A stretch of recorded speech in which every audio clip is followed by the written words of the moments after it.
Hey, what's up? Sean Fagan from MuayThaiGuy.com, and this is how not to shadowbox.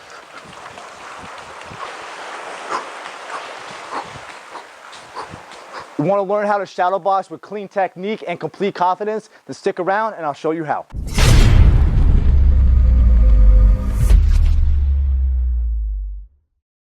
So today I want to break down some of the most common mistakes I see beginners and some more experienced practitioners make when it comes to shadowboxing. Because in times like now, where we're in quarantine and self-isolation, it's really important to know that you're doing the proper techniques and the proper drills when you're shadowboxing and not picking up bad habits.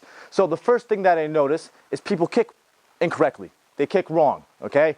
And I'm going to show you how to do a proper Muay Thai kick. Now, obviously, there's a bunch of different variations of kicks. There's Taekwondo, there's Kung Fu, there's kickboxing style of kicks. But I'm going to show you how to throw a Muay Thai kick. Now, what I see most people do when they're shadowboxing is they'll use their leg and kind of like snap the kick like this. And that's more of like a Taekwondo style kick or a karate style kick. I want to throw a Muay Thai kick because generally speaking, I'm a little biased, but Muay Thai kicks are more powerful. So I want to make sure my whole body is going into the kick. And so I use this analogy a lot. I used to play baseball in college, right? And the idea of when you swing a baseball bat is the whole body torques, and then your bat is the last thing to go through the strike zone. The same idea is with the kick. When I kick, my whole body is going to start the motion, and my leg is going to be almost like dead weight, and as it follows through with my body. So this way I get the whole hip body rotation into the kick, and it adds a lot more power to it, okay? So to throw the proper kick, what I want you to do is make sure you step, you drive off the ground, you rotate your body, and as you do that, you either do a full 360, boom, so this way you can get used to kicking through your opponent and focusing on your balance, or you throw the kick all the way through, and then you rotate and reset into the defensive position. The two ways I see people do it that I recommend, they're not necessarily wrong, but I recommend to avoid, is people will throw the kick and come in a 180 degree. Now, when in a fight, are you gonna throw a kick and then show you back to your opponent? Hopefully never. And so you don't want to build the repetition, the muscle memory of throwing a kick and only going halfway through, okay? You either throw the kick and retract, or you throw the kick and go all the way through and hopefully have better balance than I just did right there, okay? Another thing that I see people do is that they'll chamber their kick. So they'll just use their leg like this, okay?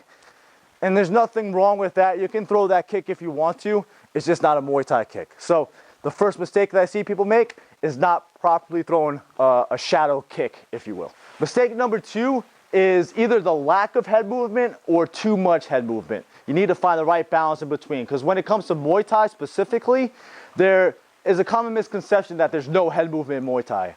Yes, there's head movement in Muay Thai. There's just not as significant of movements like there is in boxing. You're not going to be bobbing and weaving and dipping and diving like this because you'll just get kicked or kneed in the face, and that's never fun. Trust me, it's not fun. So anyway, what you want to do with some head movement, okay, is just small slips back and forth and maybe some lean backs, okay? This way I can avoid any types of big hooks or even some like head kicks and everything. Or if they're throwing straight punches down the middle, all I need is to get my head just slightly off the center line. I don't want to take too big movements. If I take too big of movements, I can't strike or defend from that position. Where if I'm making just small movements, I'm able to counter. Yes, if I'm boxing, if I'm shadow boxing, just pure boxing, then I can dip and dive and move around and kind of have a little bit more freedom with my head movement. But when it comes to Muay Thai, you want to keep your head movement minimal, sharp, and as technical as possible. The third mistake I see people make is that they're often looking down and punching down like they're trying to fight children or midgets. And if you find yourself in that situation, you shouldn't find yourself in that situation. And if you do, you're a bad person and you need to stop watching this video. But if you're like me and very many other beginners when they're first starting shadowboxing, keep this in mind. I often see when people are shadowboxing at the gym and everything is that they're looking down and they're punching down like this for whatever reason. It might not be this significant. They could be punching down like this, but either way, it's below eye level. And most of the time in a Muay Thai fight, you're going to be fighting someone in the same weight class. And in most fights, you're going to ideally fight someone around your height. And so you want to get used to punching at least eye level. This is going to help build up shoulder endurance and it's also gonna just teach good technique, because if you're throwing your punches low, your chin and your face is wide open in regards to counters. Where if you're punching high, I'm able to hide behind my shoulder and behind my arm while I'm throwing. So it's a built-in defense. If I'm punching higher, it's building muscle endurance in my shoulders. And I also want to make sure that I'm keeping my chin tucked, but my eyes aren't looking down, they're looking up. So even though if I just let my eyes naturally go wherever they're going, they're going to look down, I have to force them to look up through my eyebrows. So when I'm fighting, I'm like this. So my chin is tucked, my eyes are looking forward, and then I'm punching eye level. Mistake number 4 is I see people staying stationary. So they'll literally have their feet planted in like cement blocks and just be here throwing stuff and not cutting angles, not moving, not really having any type of footwork involved with their shadowboxing. Shadowboxing is arguably the best time to focus on your footwork, because you have freedom of range, you have creativity, you don't have a bag in front of you, you don't have a person in front of you, so you can really get used to cutting angles, moving from side to side, seeing how it feels to throw strikes as you're moving forward, as you're moving backwards, cutting angles, so this way you can maybe fight from both stances, although that's a little bit more advanced. But the idea is you want to make sure you're throwing and that you're moving, whether you're moving forward, moving back, moving to the left, or moving to the right.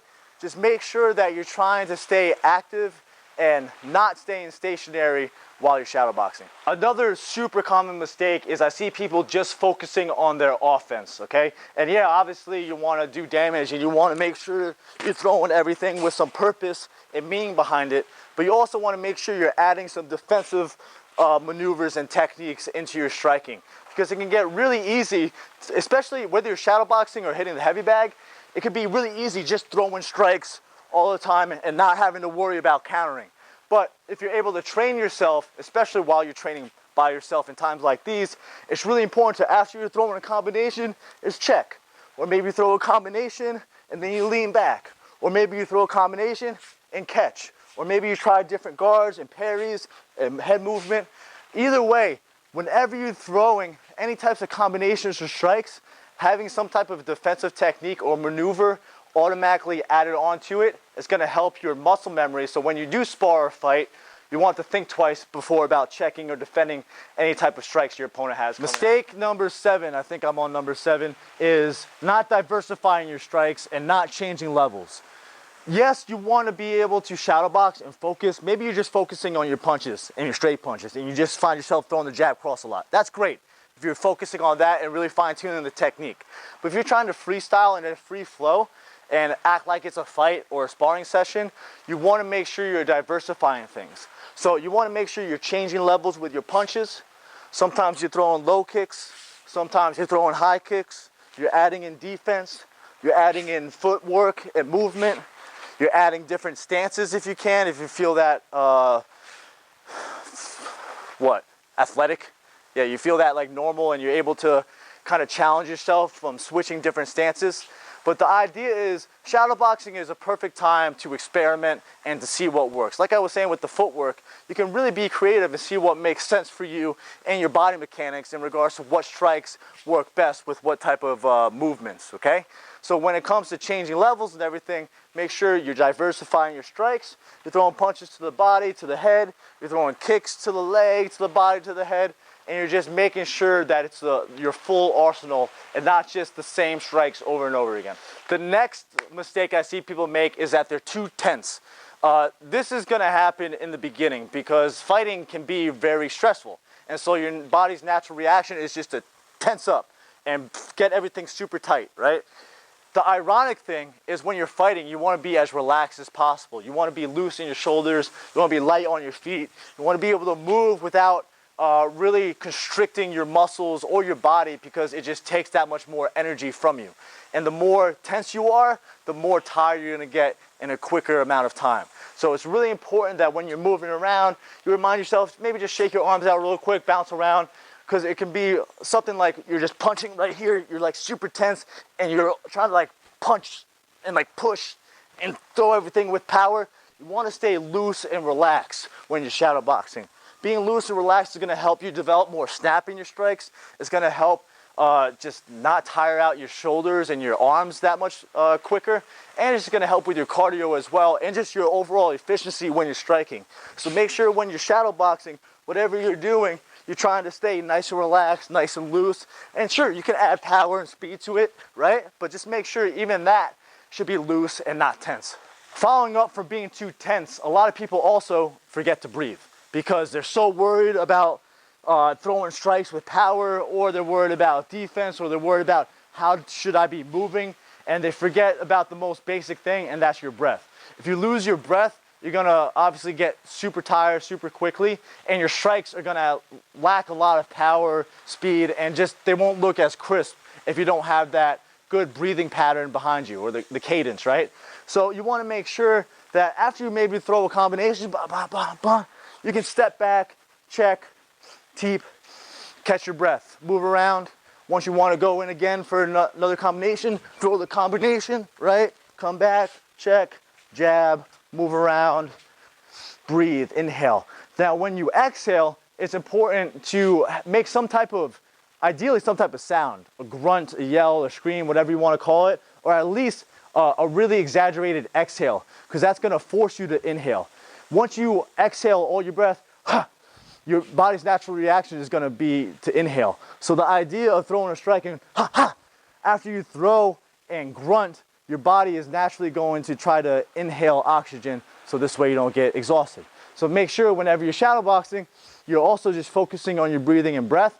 And that's also why I always recommend yoga too. And so if you haven't checked out any of the yoga videos on my YouTube channel, make sure you check that out too. The next mistake I see people make is not actually visualizing someone in front of them, okay? This also kind of goes in relation to almost all the other mistakes. If you visualize someone in front of you, you're not gonna be punching down unless you're visualizing a child that you're punching at. You don't wanna do that. And you're also gonna avoid doing any type of footwork or defense or diversifying your strike if you're not actually fighting anyone. So it's your job to have the type of creative energy and mental creativity when it comes to actually picturing someone in front of you. Someone's just trying to hurt you. Someone's trying to punch you, kick you, and fight you right now. And so you need to make sure if someone's in front of you, you're using all the tips I was saying before. You're moving your head a little bit, you're changing your defense, you're changing the angles, the footwork, diversifying your strikes, moving in and out, staying loose, breathing, all that kind of stuff.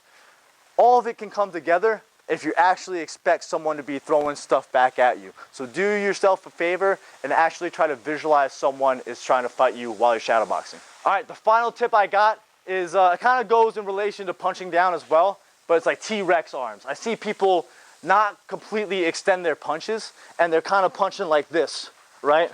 Where they have little T-Rex arms. And you want to avoid that because obviously if you're just fighting like this, you're not going to be able to do much damage because you don't have much length in your punches and you don't have much power or whip behind them either.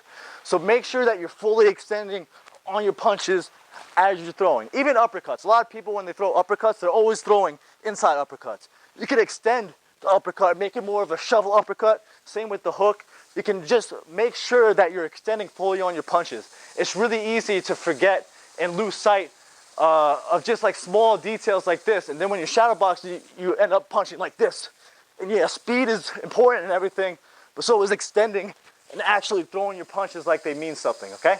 I hope you enjoyed those shadowboxing tips, and I hope you avoid some of those mistakes, but I'd love to hear from you and your feedback. So let me know what your thoughts are in the comments below. What mistakes do you find yourself making or see your students or training partners make the most? I'd love to hear your feedback. And if you like these types of shadowboxing drills and videos, make sure you check out all the follow-on workouts that I have. I also have a free one in the description below. But until next time, I'll see you in the next video.